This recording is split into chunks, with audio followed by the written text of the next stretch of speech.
ప్రకాశం జిల్లా ఒంగోలు వ్యవసాయ marketing committee ప్రమాణ స్వీకారోత్సవం ఎమ్మెల్యే దామచర్ల జనార్దన్ రావు అధ్యక్షతన జరిగింది. చైర్మన్గా రాచగర్ల వెంకట్రావు, వైస్ చైర్మన్గా చెట్టెం ప్రసాద్, డైరెక్టర్లు ప్రమాణ స్వీకారం చేశారు. మొదటగా ఒంగోలు మినీ స్టేడియం నుండి A1 ఫంక్షన్ హాల్ వరకు టీడీపీ శ్రేణులు బైక్ ర్యాలీ చేసి కార్యక్రమంలో పాల్గొన్నాయి.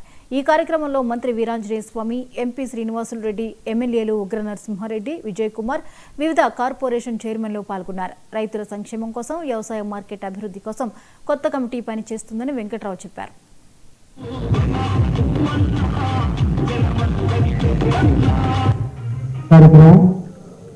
ఈరోజు మన ఏఎంసీ చైర్మన్గా వెంకట్రావు గారిని ఈరోజు ప్రమాణ స్వీకారం సందర్భంగా ఈరోజు ఒక మంచి ర్యాలీ ఏర్పాటు చేసుకున్నాం. ర్యాలీలో వచ్చిన తెలుగుదేశం పార్టీ, జనసేన, బీజేపీ కార్యకర్తలకి, నాయకులకి అందరికి కూడా మనస్ఫూర్తిగా నా అభినందనలు తెలియజేస్తున్నాం. అదేవిధంగా వెంకట్రావుకి సంబంధించిన వాళ్ళ స్నేహితులకి, బంధువులకి వాళ్ళందరికీ కూడా మనస్ఫూర్తిగా నా అభినందనలు తెలియజేస్తున్నాం. అదేవిధంగా ఈరోజు ఈ కార్యక్రమానికి వెంకట్రావు అని నేను వ్యవసాయ మార్కెట్ కమిటీ ఒంగోలు అధ్యక్షునిగా ఆంధ్రప్రదేశ్ ప్రభుత్వం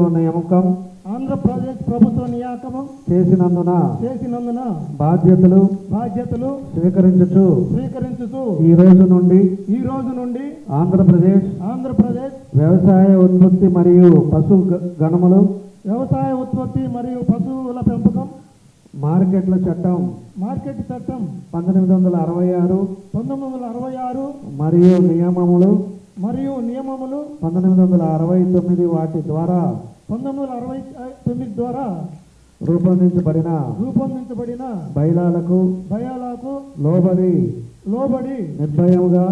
నిర్భయముగా నిష్పక్షపాతంగా నిజాయితీగా రాగద్వేషములకు అతీతముగా నా యొక్క విధులను నిర్వహించగలనని మనస్సాక్షిగా ప్రమాణం చేయుచున్నాను.